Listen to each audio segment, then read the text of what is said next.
I'm so happy to share with you this conversation you are about to enjoy. My chat with Kelly Karius. She is on a mission to change the languaging of bullying. Her mission is so important, and know this is going to resonate with you, perhaps from your own personal experience or someone who you know who may have at any point in their life been affected or impacted by bullying behaviors. So listen in. We have a terrific conversation. I know you're going to get so much value. Thanks for joining us. Hey there, friends. Are you looking for tools to resolve stress, reliable information to support your whole health, tips to help you motivate yourself, and identify when motivation is fading before it happens, implementation, accountability, and someone to remind you to celebrate even the small successes, where you could find tools you can use and accountability in a community that cheers you on, where information about health trends and lifestyle is reliable and straightforward. I know that you have what it takes to up-level your health habits and restore your resilience. You just might need a boost to start building momentum. I've designed a membership where you can choose the level of support you'd like to get every month, whether it's tuning in to connect with like-minded change makers or getting personalized support with one-on-one coaching to help you chart your path to success. Check out the link for the Velocity membership at happifiedlife.com. Special pre-launch pricing is now available for premium support, but you can jump in for free if you just want to test the waters. I look forward to seeing you inside.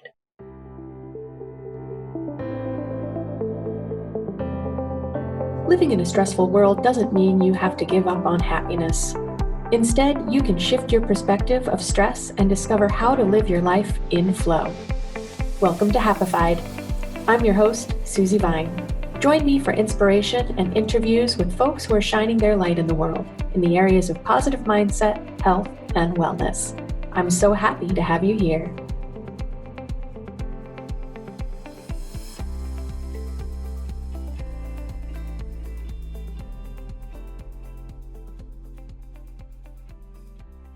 Welcome back. I'm so excited today to introduce you to Kelly and her extraordinary work. I know that you're going to find this relevant or you know someone who is. So be sure to listen in on this conversation that we have today with Kelly Karius. Parents want their children to be energized, in love with themselves, and excited about life. And bullying spoils that dream. Kelly Karius has created a system that reverses the effects of bullying and a movement that prevents bullying from taking place. Her work gives adults the tools they need to take action so they can influence their important little people. Strong and in love with self, we are able to move forward in joy.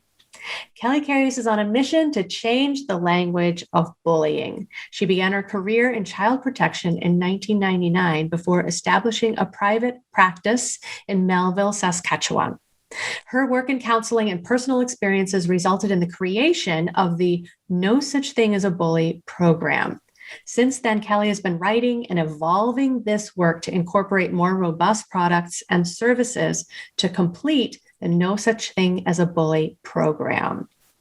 Kelly, you busy, busy lady. I know I'm catching you right after your work day. So thank you for making time in your schedule for us.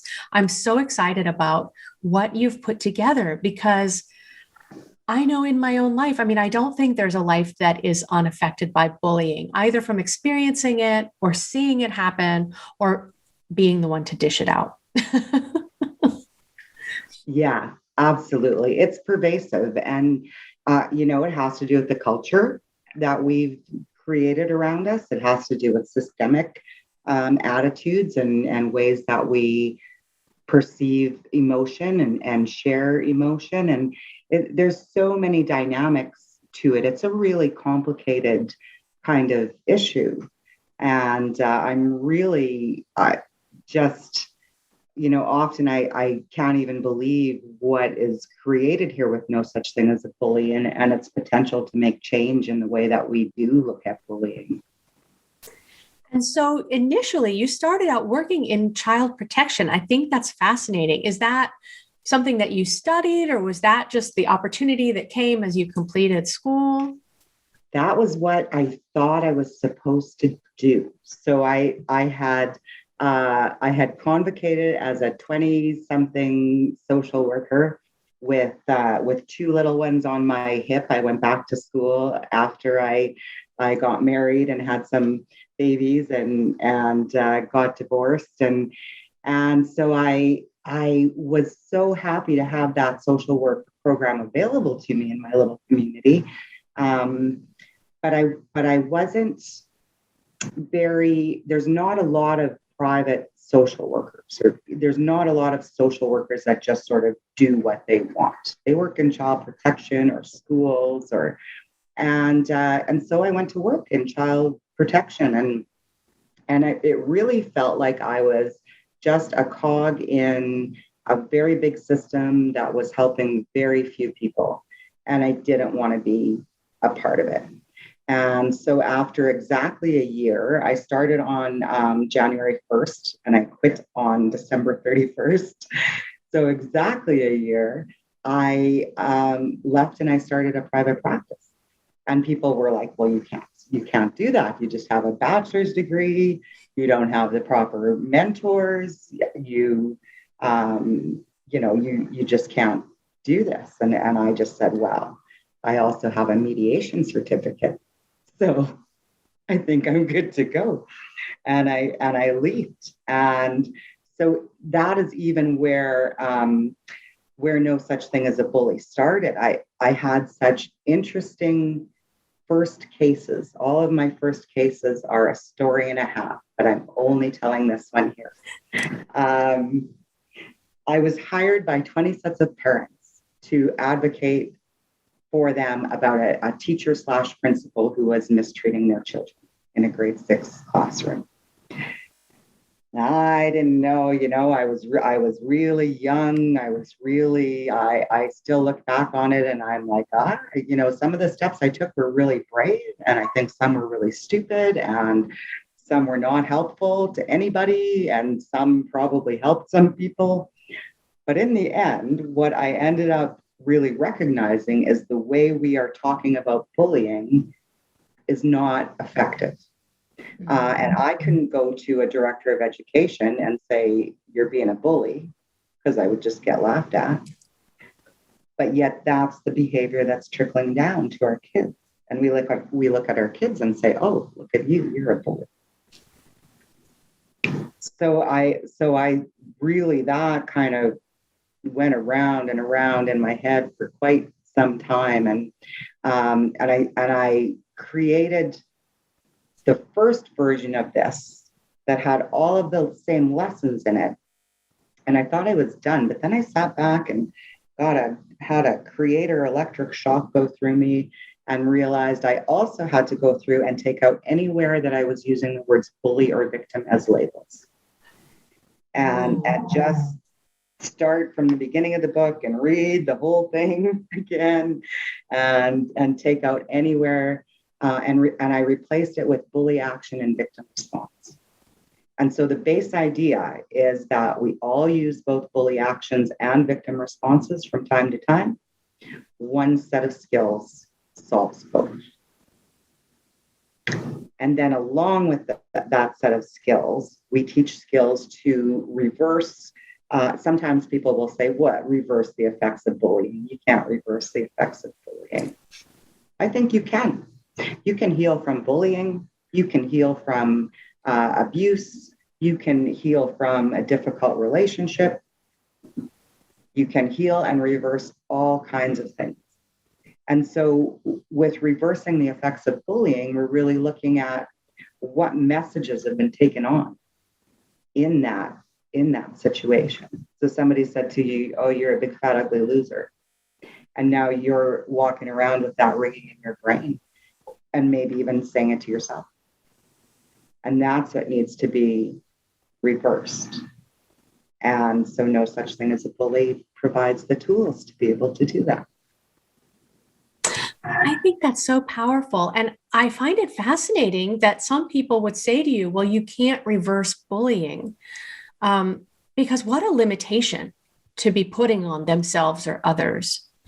And I've been very blessed. I mean, some difficult situations, but perhaps nothing that would be classically defined as trauma in my life, right? Who doesn't make it out without ACEs, without adverse childhood events? But at any rate, but I believe that we can choose to be defined by our past, or we can choose to be inspired by it. Yeah. I do believe things happen for a reason. They lead us to be the person that we have the potential to be. And life is not fair. Life is not easy. We never got that guarantee, right? Some of us have a lot to have to work through. But I do think it's important that people are putting out the message that you can be different than your past experience. Just because you were bullied in grade school doesn't mean that you have the victim response forever. And that's really powerful too. I love that bolt came to you and said, wow, even these labels, look at how they're so indoctrinated in the way that we communicate. Yeah, it really is. And then we're not solving, like, if I come to you, you're a mom, and I come to you and I say, hey, you know what, Susie, your kid's a bully. You are instantly, your fight or flight response goes up. You're like, I don't see my kid as a bully. And you can easily just shut down from listening to anything at all. And any solutions that I offer you that have to do with fixing your child from being a bully, those are not going to appeal to you. But if I come to you and I say, your kid's using some bully actions, and here's what we're going to do in the school, and here's a book for you as a parent to also use in your home. It has exactly the same lessons we have at school. Do you think this is something we can work on together? And most parents are going to go, you know what? Yeah, my kid is a little shit sometimes. Right. Because it's a big difference from there are actions, there are characteristics, rather than your child has been defined as this and they're going to carry this label. That's what a parent would receive that as. Oh, my child's been labeled as this, and now they're looking at me, right? All of those defenses, exactly, those walls. And once they are up, good luck recruiting the parents to get on board with a plan, with something to turn it around.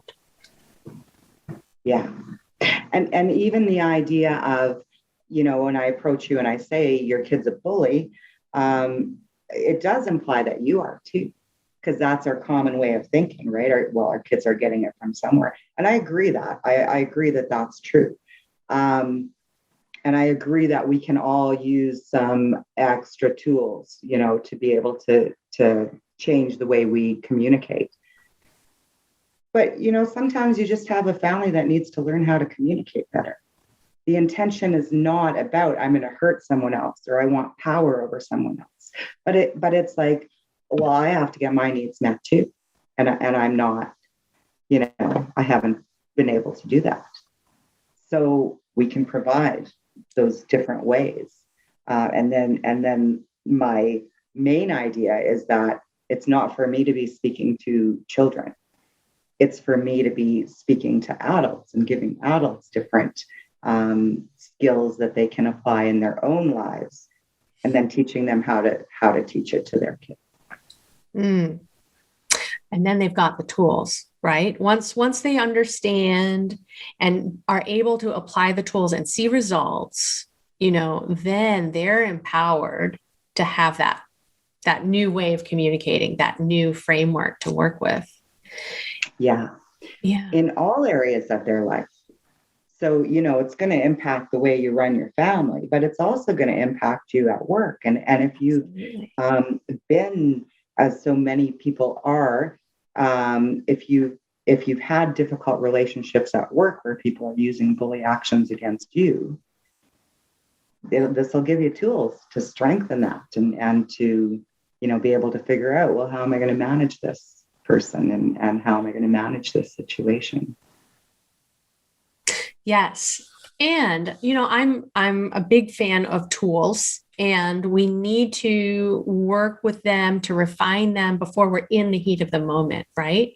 So once they have these tools, try it out, see what works for you. Not everything is going to take this approach, right? Then they've got it ready for that next experience. And I love that, to your point, that it's also going to benefit their work relationships, because Yeah. that communication breakdown doesn't only happen in one avenue.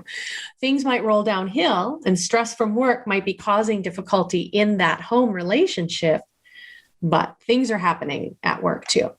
Yeah. And we really might act differently in different areas of our life. I might be an angel at work and do a total switcheroo when I get home, or vice versa. So it really is important to assess, when are we using bully actions? When are we using victim responses? Another really effective description of this is that two things. Often when I go into a group of kids, I will say to them, I don't do this often anymore because I've come to realize I got to talk to the parents, but I would say to them, who in here is a bully? And, one person might put up their hand and laugh, or somebody will point at someone else, or just everybody's quiet. And then I ask, well, who in here has ever used a bully action? Who in here has ever hit someone, kicked someone, left someone out on purpose, talked behind someone's back, called someone a name? And we go through, and the hands all go up. And so then I say, you know what? We all use bully actions. And when we can acknowledge that's what's going on, that's when we're able to make the change. And then I also use the example of, if you have 10 people in a circle and one in the middle, and each person says something mean to the one in the middle, each of those people will say, I'm not a bully. I said one mean thing. Come on. Get over yourself calling me a bully. But in the middle of that circle, there is a person who is bullied. So moving away from that really static language lets us examine things better and see what's going on better, and take personal responsibility better. Yes. Yeah. And I think today we see so many problems coming up with labels, with assigning labels, with people objecting to labels. And so I think that's really powerful in so many different applications, to get beyond it, to take the labels off and just really examine what are the components that add up to that image or picture that gets the response, right? Because we'll really find pretty quickly that none of us are blameless. Yeah, absolutely. And we pick up the things along the way that make us unkind to ourselves as well. And if I'm walking around being unkind to myself, it's really easy for me to just throw out a cutting, sarcastic comment to you and forget about it. So that's a huge part of it as well. What's going on here? Yes, that's a point that I love to make when I'm talking about, how we can be more kind to ourselves, to know what restores us and nourishes us. We don't realize that language that we use, we say things to ourselves that we would never say to someone we would consider a friend. Yes. And so never. I love that point, that when we're able to dish that out to ourselves, that under stress or duress, that can certainly be unleashed on someone else. Yeah, absolutely. And I mean, it has to go somewhere. I love that image, that story. It's like a Facebook, thing that goes around, but you're holding a cup, and you get bumped, and whatever is in that cup spills out. Right? So if it's coffee spills out. If it's anger, and then the cup is you, then it's anger that spills out. And I think it's really interesting. And like I've already said, there are no coincidences, but that's so early on in your career. It wasn't just a couple of parents whose kids had issues. It was, 20 sets of parents. That's the entire class, just about. Yeah. So Yeah. it really makes you look at how systems can be perpetuating bully actions to a degree, right? Either turning a blind eye to it, or again, that influence that carries through. Yeah. And, we went up the ladder trying to get help and get attention. Director of Education, school board, Ministry of Education. I'm sure I've missed some steps here. Teachers Federation, Ombudsman, Children's Advocate. There was just like no one that had jurisdiction over schools, and that really made me think. That really made me think about the material for parents. And, so I could do a proposal for a school and bring information into the school if they'll accept it. But we don't have to wait. We don't have to wait and be like, oh, that school never does anything. They might be doing something a bit behind the scenes, or they might be doing stuff to the best of their ability. Running a school is hard. It's my mom is a retired teacher. And at my early stages of no such thing as a bully, I had some schools let me in, and we did what I called at the time a community immersion. And so I would, in small communities, I would be at both schools. I would do a parents' night and training for the teachers, and you can see that there's things that are set up just to be impossible for teachers to handle bullying. Like, imagine this scenario. Two kids are out on the playground, and one pushes the other off the swing. And the kid that lands on the ground comes into the classroom crying.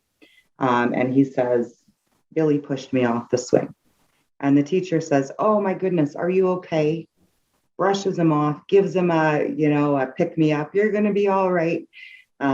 Gets him settled and does the million other things that she has to do. And then the kid goes home and says, Billy pushed me. And mom says, well, did you tell your teacher? Yeah. What did she do? Nothing. Because what did she do? She didn't do anything other than what she would, normally do. And she doesn't have the story about what's happened between these two kids, or if it's happened before. And she can't be expected to have the time to be able to dig that out. And so it's sort of an impossible situation. And then you got a mom saying, oh, that school doesn't do anything. So we, it's important to really be aware of those things that look one way, but might really be another, and really check our assumptions about what's going on, and really be mindful about what things our children are experiencing. Yes. And I think that's a terrific illustration, because the parent, of course, wants to feel like their child is protected and the teacher is active, and there's a classroom full of other students and it's their learning time, right? Yeah. So there is a lot of limitation in what, is easy for a teacher to pick up and carry on the rest of their obligations with. Yeah. And from that teacher's point of view, they are right on track. They've given that kid some comfort. They've settled him in to keep learning, which is the teacher's job, and it can be really difficult to tackle it in schools, which, by the way, No Such Thing as a Bully offers a policy for schools to use with regard to bullying, even if they're not using No Such Thing as a Bully. Terrific tool, because sometimes we just don't know the languaging or where to begin, right? So to have something that just is very clean and able to put into place. And what I love too, I wanted to ask you next. So your program is for parents. There's also a certification aspect. So you're bringing people in to keep carrying this message out. That's right.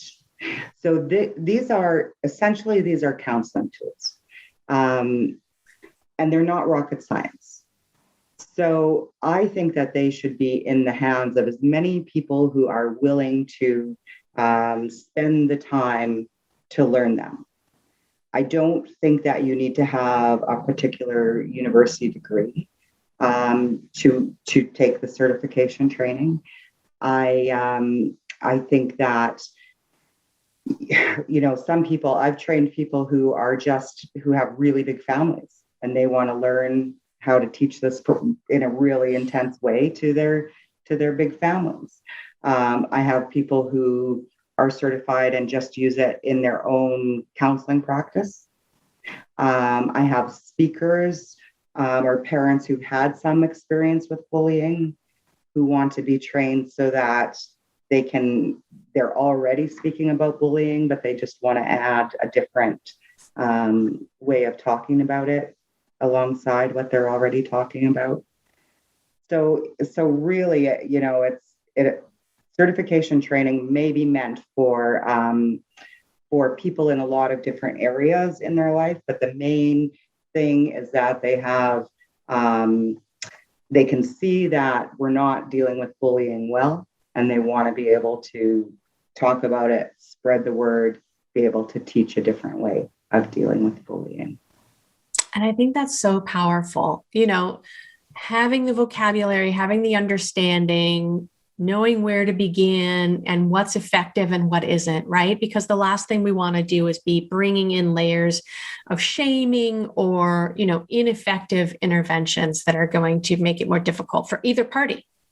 Yeah. Right. Just as you illustrated, if you go to a parent and say your child is bullying, well, what's going to land on that child and how are they going to show up at school the next day, right? Do the parents even have the tools to have an effective intervention?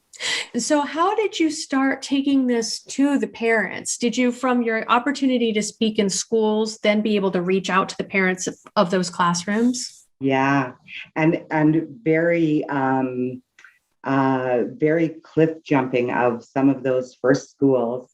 I came in, we put the program, we got the system working in the school, and then they purchased books for all their parents. And then we did parent training sessions. So an example of how that gets used, I had one teacher tell me afterwards, he said, something happened in my class. And I had left the classroom. Something went on. I come back in, and now I gotta, calm everything down and see what happened. And he said, usually I would be trying to quiz kids to find out what's going on. This time I used lesson 5, which is the bullying spiral. And I drew the spiral on the board, and I just wrote the words, and I went up and I said, so, did this happen here?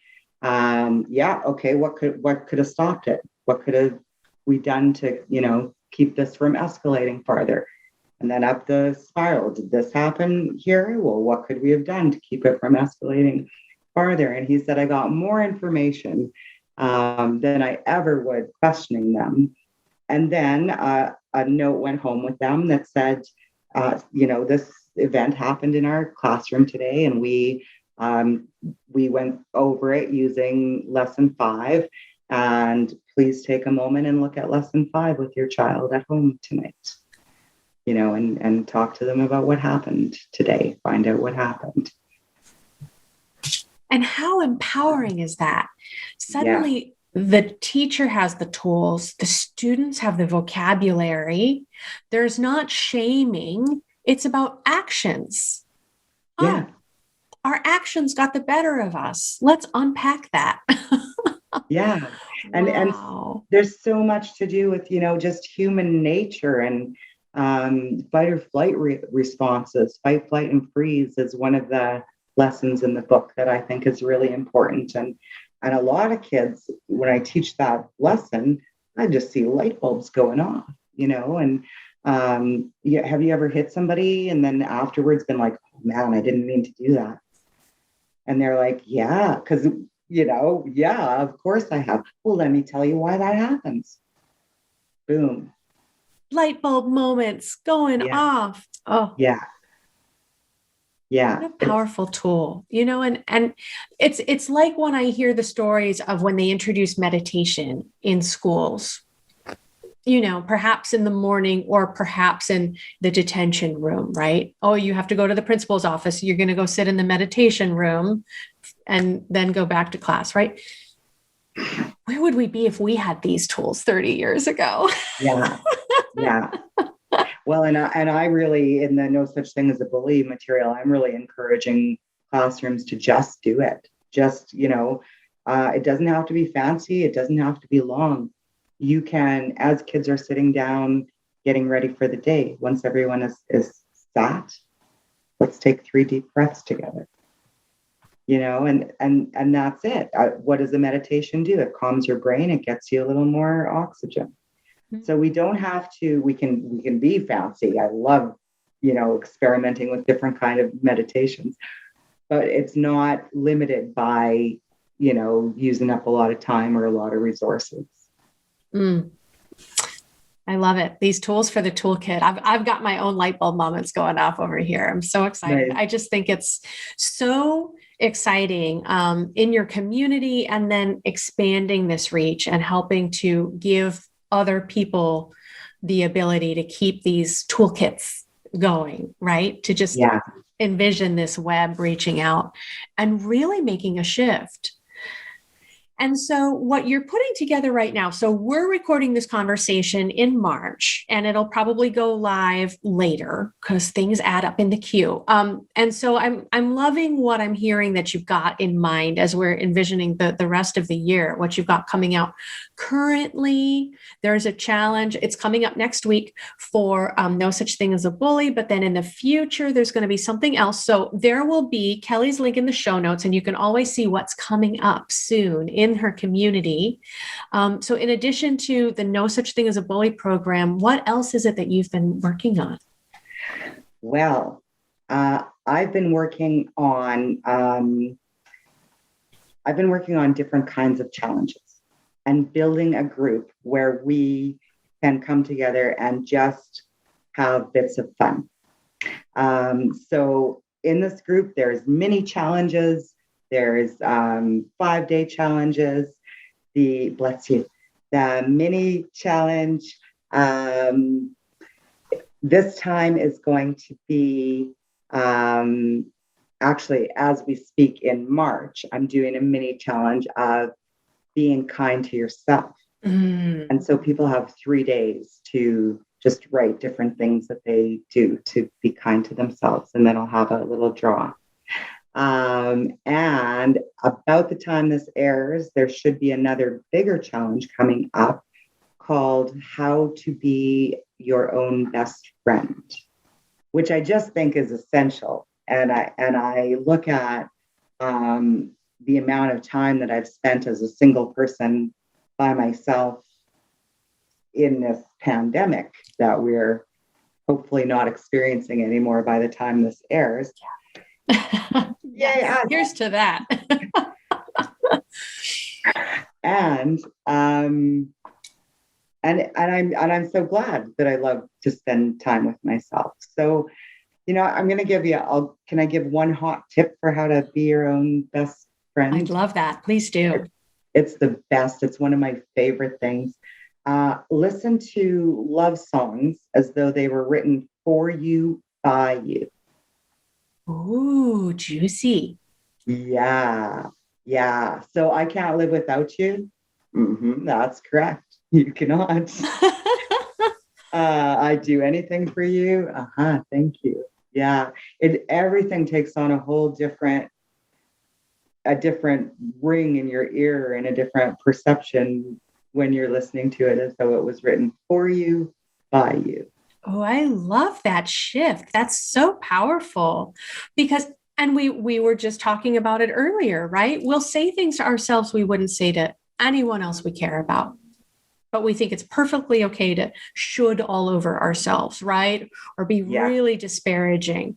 And so, wow, what an exercise. Cue up on Spotify or Pandora a little love song channel and feel into that. This song is something I wrote for myself. Yeah. It's it's very cool and has big effects right away. I love that. And so to clarify, because some of our listeners might not be in on this whole challenge scenario or system that we see all the time amongst each other and, you know, the folks putting together businesses online, it's a great way to build community and to help people get engaged around a single topic. And it's an easy way to get some great aha moments out of just some simple steps and just do a little something every day. And so it might be 3 days or 5 days. And that's where the challenge comes in. You know, you're committing to show up for yourself for 5 days in a row and do one thing, get one win, you know, feel a little bit better, move yourself in a direction. It's a great way to break out of inertia and into momentum. So that's what we're talking about with challenges. They're really not all that overwhelming, but it's a terrific way to put yourself at the top of your list for a little spree and then see if you can keep that going. Yeah, it really is. And for me, I mean, I've just been learning about challenges basically, and the couple that I've done have had just life-changing elements to them, you know, and then sometimes there's things that I already know but just need a little boost. And other times there have been things that it's like, what? How has this life hack not been available to me until now? Right? Yeah. Choir of angels, the light dawns.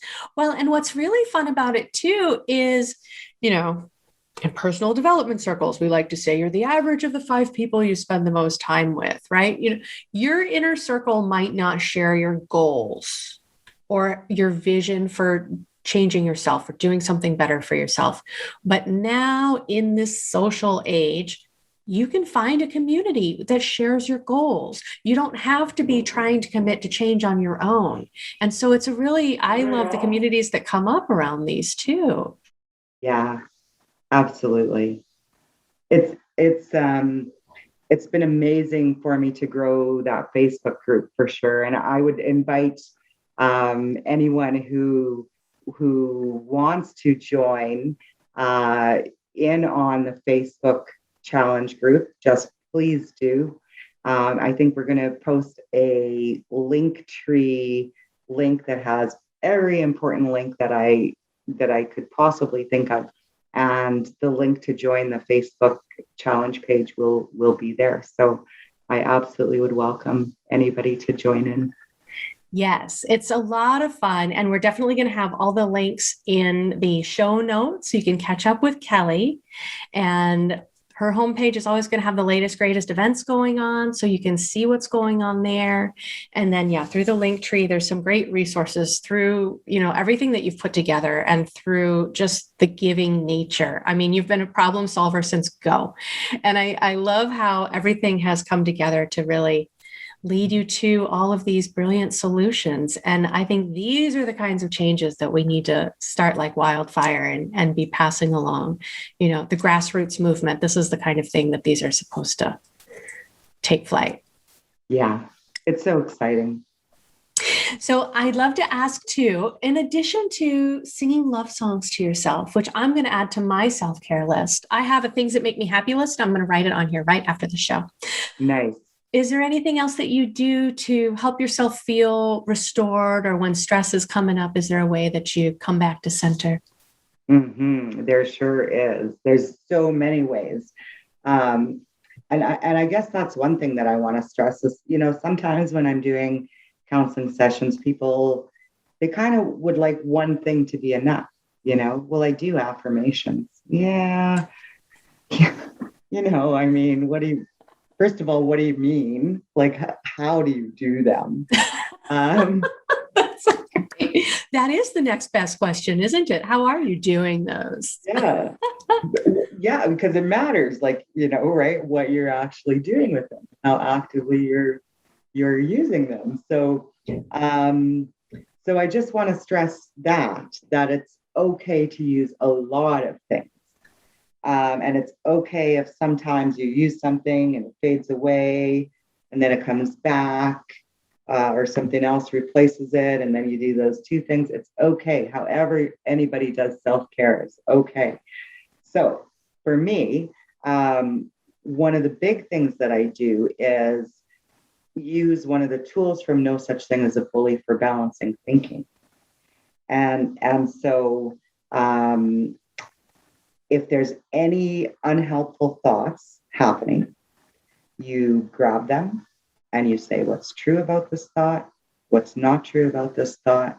What's another way to think about it?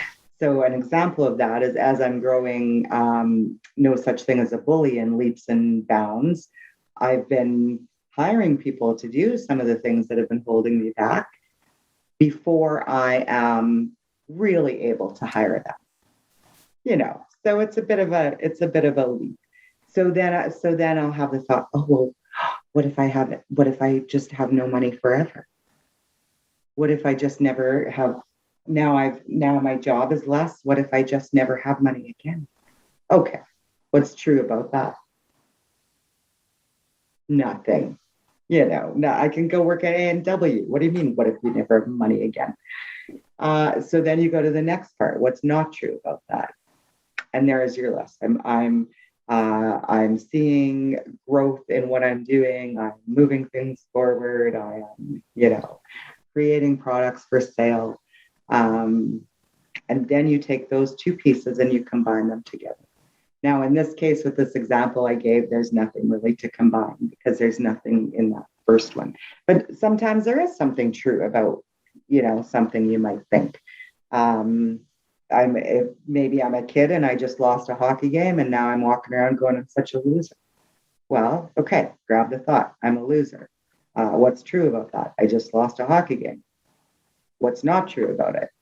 Oh, a whole bunch of other things. Balanced thought. Even though I just lost a hockey game, not a loser because da, da, da, da. I love that because I think I love your point. I do affirmations. It's my self-care. If they don't feel authentic, they're not affirming good things. Yeah. So that balanced thought is powerful because you're recognizing the truth. You're not just painting a pretty picture and saying something that doesn't feel authentic.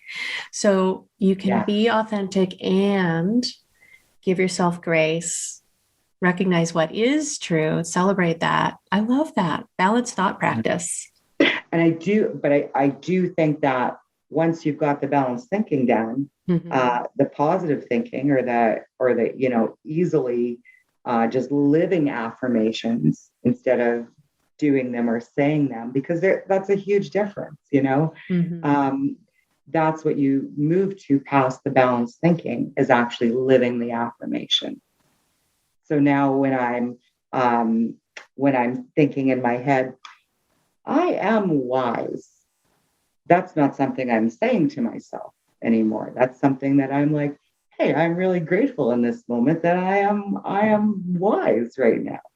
Because I've been keeping track and I have evidence to back this statement. Exactly. Beautiful. Oh, I love it. I love it. I'm so excited. I'm so inspired by the work that you do. And I know it's going to light up parents, aunts and uncles, crazy Aunt Susie over here reporting for duty. I think that this is such an important tool for everybody's toolkit because there are situations we never really grow out of it, right? These actions come up and these responses come back up, in our moments. And so, it's so important for everybody. Yes. I love the work that you're doing. Thank you so much for shining your light. Thanks for your time today and joining me. Thank you so much for having me. I really enjoy talking with you, and I hope we'll do it again. Yes, I look forward to it. Thank you. Take care. Thank you. Thank you for tuning in today. Check out the show notes for any links we mentioned. To learn more about living life with less stress and more flow, visit happifiedlife.com. And if you found value in today's episode, make sure you subscribe to catch the next one and leave a review to help fellow pod surfers find Happified. Until next time, keep on shining.